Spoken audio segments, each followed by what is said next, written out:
Class में हम लोग साइंस 6 to 8 सीटेट 2023 संपूर्ण एनसीईआरटी निचोड़ का ये जो सेशन चल रहा है इसमें इस चैप्टर को पढ़ने जा रहे हैं। क्लास 7 एनसीईआरटी साइंस निचोड़ अध्याय 7 जंतुओं और पादप में परिवहन चैप्टर की व्याख्या करेंगे। इसका निचोड़ तैयार है, पीडीएफ नोट्स आपको ग्रुप में अवेलेबल करा दिया जाएगा। सभी जीवों को जीवित रहने के लिए भोजन, जल और ऑक्सीजन की आवश्यकता होती है। जंतुओं की कोशिका पोषण, परिवहन, उत्सर्जन में भूमिका निभाती है। जंतुओं की जो कोशिकाएं होती हैं वे पोषण, परिवहन, उत्सर्जन में भूमिका निभाती है। परिसंचरण तंत्र एक बिंदु है, आपका यहाँ पे दिख रहा है ना, महत्वपूर्ण बिंदु है। हृदय और रक्त वाहिनियाँ संयुक्त रूप से हमारे शरीर का परिसंचरण तंत्र बनाती है। हृदय और रक्त वाहिनियाँ जो होती है वे संयुक्त रूप से हमारे शरीर का परिसंचरण तंत्र बनाती है।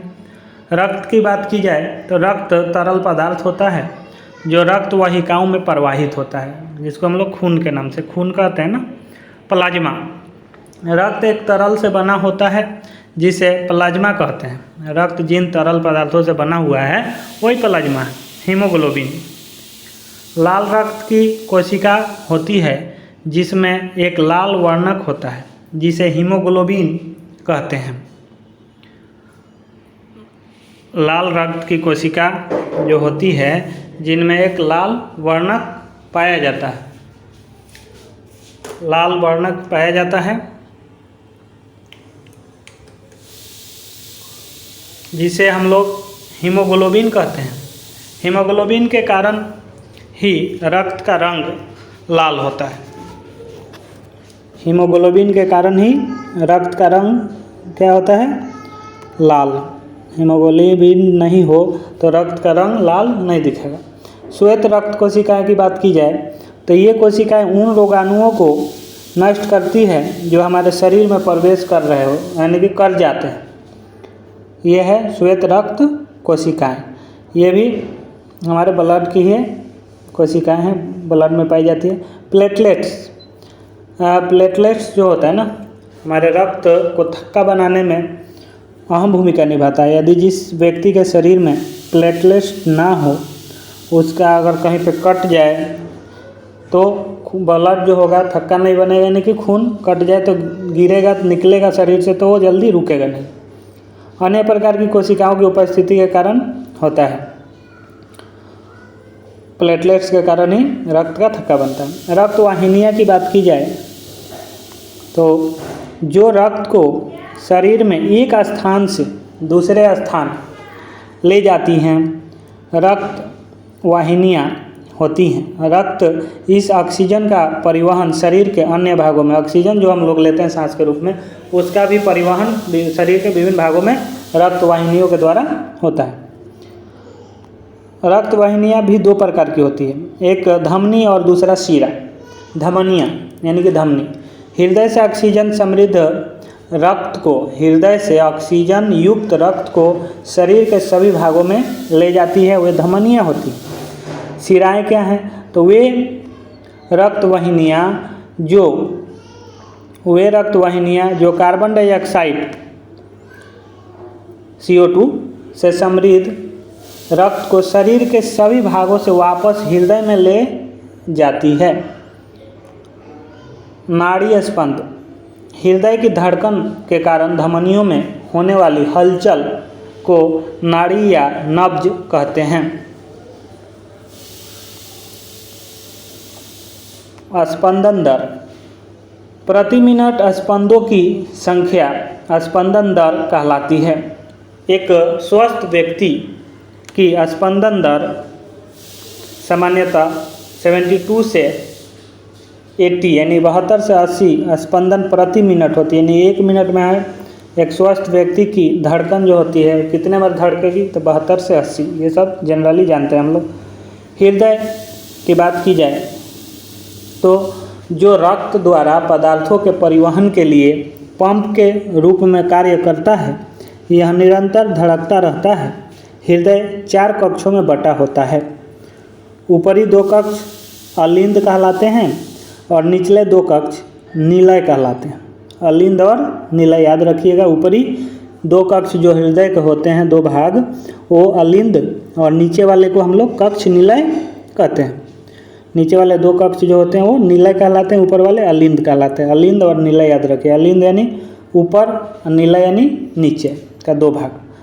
कक्षों के बीच का विभाजन, ये दीवार ऑक्सीजन समृद्ध रक्त और कार्बन डाइऑक्साइड से समृद्ध परस्पर मिलने नहीं देता।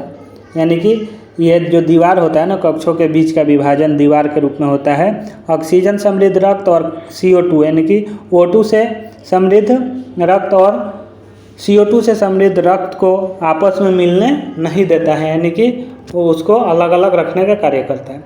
अब हम लोग बात करेंगे स्टेथोस्कोप। तो स्टेथोस्कोप जिसको हम लोग आला कहते हैं अपने भाषा में, चिकित्सक आपके हृदय स्पंदन को मापने के लिए इसका प्रयोग करते हैं, जिसका नाम है स्टेथोस्कोप नामक यंत्र भी इसको कहते हैं। रक्त परिसंचरण की खोज विलियम हार्वे 1578-1657 ईस्वी यानी कि विलियम हार्वे ने किया था, याद रखिएगा। रक्त परिसंचरण की खोज विलियम हार्वे ने किया था। उत्सर्जन क्या होता है, उत्सर्जन किसे कहते हैं, तो ध्यान दीजिएगा। सजीवों द्वारा कोशिकाओं में निर्मित होने वाले अपशिष्ट पदार्थों को बाहर निकालने के प्रक्रम को उत्सर्जन कहते हैं। उत्सर्जन में भाग लेने वाले सभी अंग मिलकर उत्सर्जन तंत्र का निर्माण करते हैं। उत्सर्जन में जितने भी अंग भाग लेते हैं वो सभी मिलकर क्या बनाते हैं, उत्सर्जन तंत्र। अब हम लोग जानेंगे यहाँ पे आगे मानव उत्सर्जन तंत्र के बारे में। मानव उत्सर्जन तंत्र, रक्त में उपस्थित अपशिष्ट पदार्थों को शरीर से बाहर निकाला जाना चाहिए, ये तो आवश्यक है। रक्त को छानने की व्यवस्था की आवश्यकता होती है। यह व्यवस्था गुर्दों में उपस्थित रक्त कोशिकाओं द्वारा उपलब्ध की जाती है। उपयोगी पदार्थों को रक्त में पुनः अवशोषित कर लिया जाता है। जल में घुले हुए अपशिष्ट पदार्थ यूरिन के रूप में अलग कर लिए जाते हैं। मूत्रमार्ग, मूत्राशय से एक पेशीय नली जुड़ी होती है जिसे मूत्रमार्ग कहते हैं। मूत्ररंध्र, जिससे मूत्र शरीर से बाहर निकलता है, उसे मूत्ररंध्र कहते हैं। वयस्क व्यक्ति सामान्यतः 24 घंटे में 1 से 1.5 लीटर यूरिन त्याग करता है। इसमें 95% जल, 2.5% यूरिया और 2.5% अन्य अपशिष्ट पदार्थ होते हैं। लवण और यूरिया जल के साथ स्वेद यानी कि पसीना, स्वेद को हम लोग अपने भाषा में पसीना के नाम से जानते हैं, के रूप में शरीर से बाहर निकाल दिए जाते हैं। पक्षी, कीट, छिपकली अर्धघन सेमी सॉलिड रूप में यूरिक अम्ल का उत्सर्जन करते हैं। पादपों में पदार्थों का परिवहन मूलों द्वारा जल और पोषण तत्व से अवशोषित होते हैं। पादप मूलों द्वारा जल और पोषक तत्व मृदा से अवशोषित करते हैं। जल और खनिजों का परिवहन पादप मूल यानी जड़ों द्वारा जल और खनिज को अवशोषित करते हैं। मूलों में मूल रोम होता है, जो पतला पतला बाल जैसा होता है ना पेड़ पौधों के जड़ों में, वो मूल रोम है। ऊतक, किसी जीव में किसी कार्य विशेष को संपादित करने का काम करता है टिश्यू ऊतक। जाइलम, पेड़ पौधों से संबंधित है। जाइलम और फ्लोएम, दो नाम आता है, आप लोग जानते हैं पहले से भी छोटे क्लासों में, और ऐसे भी 7 क्लास का। जाइलम की बात की जाए तो जल और पोषक तत्वों के परिवहन के लिए पादपों में संवाहक ऊतक के रूप में जाइलम कार्य करता है। फ्लोएम, भोजन को पादप के शरीर सभी भागों में, फ्लोएम क्या करता है कि भोजन को पादप के सभी भागों में संवहन ऊतक द्वारा पहुंचाता है। जाइलम और फ्लोएम पादपों में पदार्थ का परिवहन करते हैं। वाष्पोत्सर्जन, पादप वाष्पोत्सर्जन के प्रक्रम द्वारा बहुत अधिक जल मुक्त होता है। पादप मृदा से खनिज, पोषक तत्व और जल अवशोषित करते हैं। अब हम लोग इस अध्याय से संबंधित महत्वपूर्ण 12 MCQs को करेंगे। अभी तक आप लोग जो है इस चैप्टर को पढ़ा, देखा, समझा, इसकी व्याख्या मेरे द्वारा की गई। अब हम लोग यहाँ पे क्वेश्चन इस अध्याय से संबंधित पहला क्वेश्चन आपके सामने है, ध्यान से देखिएगा। निम्नलिखित पर विचार कीजिए। पचा भोजन, ऑक्सीजन, अपशिष्ट पदार्थ, 3 चीज़ है, तीनों पे विचार करना है। उपयुक्त में से रक्त किसका या किनका परिसंचरण करता है? एक, केवल एक और दो, केवल दो, एक, दो और 3। तो रक्त जो है पचा हुआ भोजन, ऑक्सीजन, अपशिष्ट पदार्थ सबका परिसंचरण करता है, यानी कि इसका सही जवाब जो होगा वो आपका डी होगा। डी सही है। कौन सही है? डी। अगला क्वेश्चन है, यानी कि सेकेंड क्वेश्चन आपके सामने, 2 पार्ट में इसको देखते हैं। मानव रक्त में उपस्थित हीमोग्लोबिन के संदर्भ में निम्नलिखित कथनों पर विचार कीजिए। पहला कथन है, हीमोग्लोबिन ऑक्सीजन को अपने साथ संयुक्त करके शरीर के सभी अंगों और कोशिकाओं तक इसका परिवहन करता है। दूसरा ऑप्शन है कथन, हीमोग्लोबिन एक लाल रंग का वर्णक है। हीमोग्लोबिन जो है एक लाल रंग का वर्णक है जो ऑक्सीजन से संयुक्त होकर रक्त को लाल रंग प्रदान करता है। अब उपयुक्त कथनों पर विचार के द्वारा आप जो है इन ऑप्शंस में सही ऑप्शन का चुनाव करेंगे। केवल एक, केवल दो, सी में है 1 और 2 दोनों, डी में है न तो 1 और न ही 2। तो 2 का जो है क्वेश्चन 2 जो आपका है, इसमें हीमोग्लोबिन ऑक्सीजन को अपने साथ संयुक्त करके शरीर के सभी अंगों और कोशिकाओं तक इसका परिवहन करता है। हीमोग्लोबिन एक लाल रंग का वर्णक है, ये भी सही है। तो ये दोनों जब सही है तो 1 और 2 दोनों, यानी कि ऑप्शन सी सही होगा। ऑप्शन सी सही होगा। अगला क्वेश्चन, प्रश्न संख्या 3। श्वेत रक्त कोशिकाएं WBC, व्हाइट ब्लड कॉर्पस्कल्स अथवा कनिकाएं निम्नलिखित में से क्या कार्य करती हैं? ऑक्सीजन का वहन, ऑप्शन ए जो है ऑक्सीजन का वहन, बी है कार्बन डाइऑक्साइड का वहन, सी रोगाणुओं का विनाश और डी रक्त का थक्का बनाना। हमने इससे पहले श्वेत रक्त कोशिकाओं के बारे में जब कंटेंट चल रहा था इस चैप्टर का, नोट्स, शॉर्ट नोट्स, उसमें बताया गया है कि WBC यानी कि श्वेत रक्त कोशिकाएं क्या करती है। ठीक है, तो आपका जवाब जो होगा अभी कमेंट में दीजिए, आपके पास 10 सेकंड का टाइम है। ठीक है, कि श्वेत रक्त कोशिकाएं WBC अथवा कनिकाएं निम्नलिखित में से क्या कार्य करती है? ऑप्शन ए सही है, बी सही है, सी सही है या डी सही है? तो देखिए, इसके रिगार्डिंग जो हम लोगों ने पढ़ा है और जानते हैं हम लोग कि WBC क्या करता है? रोगाणुओं का विनाश करता है। क्या करता है? ऑप्शन सी सही है, रोगाणुओं का विनाश करता है, इसलिए ऑप्शन सी पे टिक लगाएंगे। आगे बढ़ते हैं क्वेश्चन नंबर 4 पे। क्वेश्चन नंबर 4, निम्नलिखित पर विचार कीजिए। रक्तवाहिकाएं, हृदय, वृक्क, उपयुक्त में से कौन सा से मानव शरीर के परिसंचरण तंत्र का हिस्सा नहीं है? रक्तवाहिकाएं, हृदय, वृक्क जो है कह रहा है ना कि इनमें से कौन सा मानव शरीर के परिसंचरण तंत्र का हिस्सा नहीं है। तो रक्त तो है ही, रक्तवाहिकाएं भी है, हृदय भी है, तो 4 नंबर, यानी कि ऑप्शन के अनुसार ए केवल 1 और 3, केवल 2 और 3, केवल 3 और 4, केवल 4, यानी कि डी नंबर सही है। क्या है?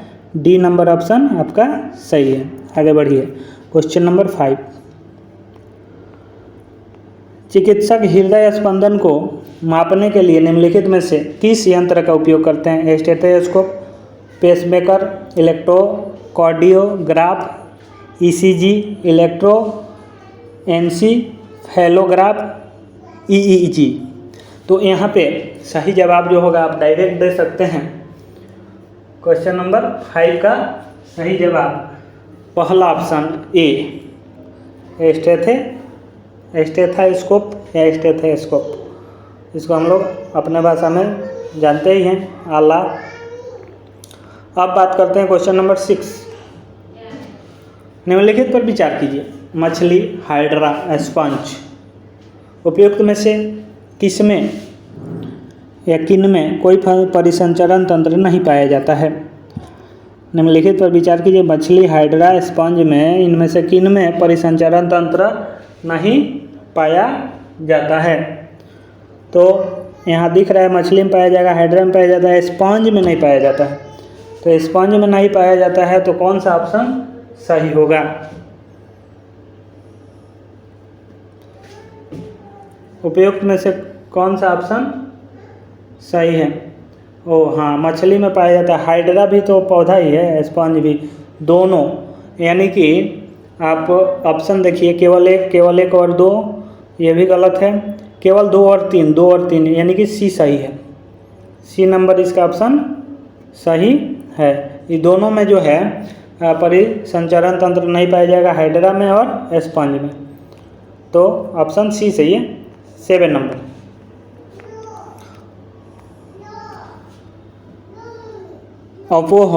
अपोहन डायलाइसिस का शुद्ध हिंदी है कि विधि निम्नलिखित में से किससे अक्रिय हो जाने की स्थिति में प्रयोग में लाई जाती है? किसका अक्रिय हो जाने पर जो है डायलाइसिस किया जाता है, ये समझना है आपको। तो डायलाइसिस जो है किसके अक्रिय हो जाने पर किया जाता है?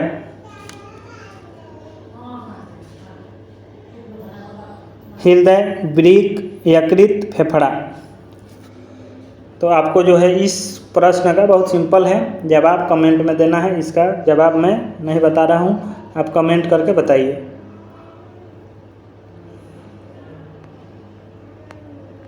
Question number 8।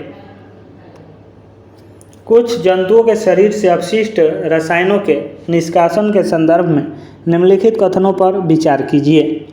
1. मछली कोशिका के अपशिष्ट उत्पादों को अमोनिया के रूप में उत्सर्जित करती है। सर्प अपने शरीर के अपशिष्ट के रूप में नाइट्रिक अम्ल का उत्सर्जन करता है। ऑप्शन है केवल 1, केवल 2, 1 और 2 दोनों, न तो 1 और न ही 2। तो यहाँ पे सही जवाब आपका होगा मछली कोशिका के अपशिष्ट उत्पादों को अमोनिया के रूप में उत्सर्जित करती है। ऑप्शन 1 सही है, केवल 1। अब हम लोग अगले क्वेश्चन की तरफ बढ़ते हैं। प्रश्न संख्या 9 कूट प्रश्न है।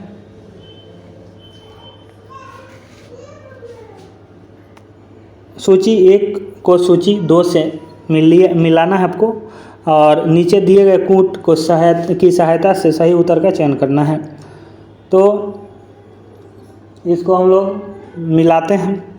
रंध्र किससे संबंधित है? वाष्पोत्सर्जन से संबंधित है।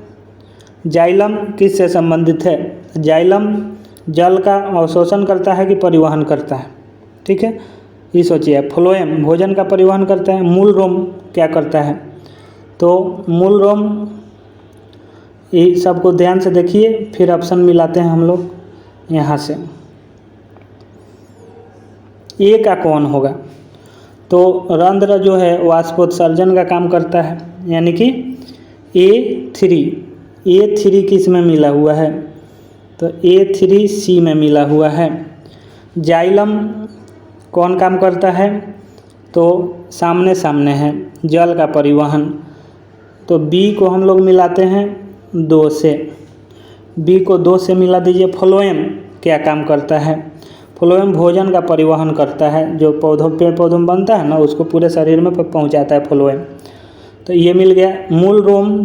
मूल रोम जो है जल का अवशोषण करता है, मिल गया। यानी कि ये जो है C1 से मिला, D 4 से मिला। तो आपका सही जवाब जो होगा, ये ध्यान से देखिएगा, यहाँ पे ऑप्शन C है। ठीक है, ऑप्शन C सही है। अब क्वेश्चन नंबर है आपका यहाँ पे 10। क्वेश्चन 10 कथन दिया हुआ है। ए, मूलों द्वारा मृदा से अवशोषित जल अभिकर्षित यानी कि खींचकर अभिकर्षित होकर तने और पत्तियों तक पहुंचता है। कारण जो दिया है, कथन हो गया। कारण, पत्तियों से जल के वाष्पोत्सर्जन के कारण एक चूषण बल निर्मित होता है। अब आपको जवाब देने के लिए नीचे कूट को देखना है कि क्या कह रहा है, प्रयोग कर सही उत्तर का चयन करना है। इसको ध्यान में रखिए, नोट कर लीजिए, कथन और कारक। अब आगे बढ़ते हैं, आइए जवाब देखते हैं कौन सही है। ए और आर दोनों सही हैं और आर ए का सही स्पष्टीकरण है। ए और आर दोनों सही है परंतु आर ए का सही स्पष्टीकरण नहीं है। ए सही है परंतु आर गलत है, ए गलत है परंतु आर सही है। तो ये कूट पर विचार कर लिया। अब फिर से एक बार पढ़िए कथन और कारक। मूलों द्वारा मृदा से अवशोषित जल, ये तो सही है, अभिकर्षित होकर खींचकर तने और पत्तियों तक पहुंचाया जाता है। मूल जो होते हैं ना, तना और पत्ती तक पहुंचाते हैं। पत्तियों से जल के वाष्पोत्सर्जन होता है, ये भी सही है। हाँ, तो ऑप्शन ए इसका सही होगा, यानी दोनों कथन और कारक सही हैं। तो ऑप्शन कह रहा है ना, ए और आर दोनों सही है और आर ए की सही स्पष्टीकरण यानी कि व्याख्या भी कर रहा है। अब क्वेश्चन नंबर 11, निम्नलिखित कथनों पर विचार कीजिए। फुफ्फुस धमनी ऑक्सीजन समृद्ध रक्त का प्रवाह करती है। फुफ्फुस शिरा कार्बन डाइऑक्साइड समृद्ध रक्त का प्रवाह करती है। उपर्युक्त कथनों में से कौन से सही हैं? तो एक सही है, दो सही है, एक और दो दोनों सही है, दोनों गलत है। तो फुफ्फुस धमनी का नाम ही नहीं है इस चैप्टर में कहीं भी, और ये जो है ऐसा कुछ ऑक्सीजन समृद्ध और कार्बन डाइऑक्साइड समृद्ध रक्त से के प्रवाह से संबंधित है ही नहीं, इसलिए दोनों गलत है। तो इसका सही ऑप्शन जो है डी है, दोनों गलत हैं। अब हम लोग आगे बढ़ते हैं। प्रश्न संख्या लास्ट और 12 सिंपल सा है, लगता है कि इसका जवाब आप लोग से कमेंट में मांगना पड़ेगा। किसी वयस्क व्यक्ति का हृदय 1 मिनट में कितनी बार धड़कता है? 100 से 110 बार। दूसरा ऑप्शन 70 से 80 बार। तीसरा ऑप्शन 90 से 100 बार और चौथा 25 से 30 बार। तो देखिए, जो हम लोगों ने पढ़ा था उसके आधार पे इसका जवाब आपको कमेंट में देना है। नियरेस्ट जितना पढ़े हैं आप जानते हैं, उसके आसपास जो होगा ऑप्शन वही सही है। तो आप अब इसका जवाब कमेंट में दें और इस चैप्टर का नोट्स क्वेश्चन का सेट तैयार कर लें जो है, और जो ये आपका कहीं ना कहीं 1 नंबर तो इससे निश्चित ही है। ठीक है, आज का क्लास यहीं समाप्त किया जाता है। अब अगले क्लास को हम लोग कल कंटिन्यू करेंगे। ये चैप्टर जो है 11 था, 7 क्लास का NCERT निचोड़ साइंस। अब कल 12 चैप्टर हम लोग करेंगे। पेपर 2 साइंस विज्ञान पेपर सीटेट 2023 क्लास 6 to 8 संपूर्ण NCERT निचोड़ का ये सीरीज चल रहा है।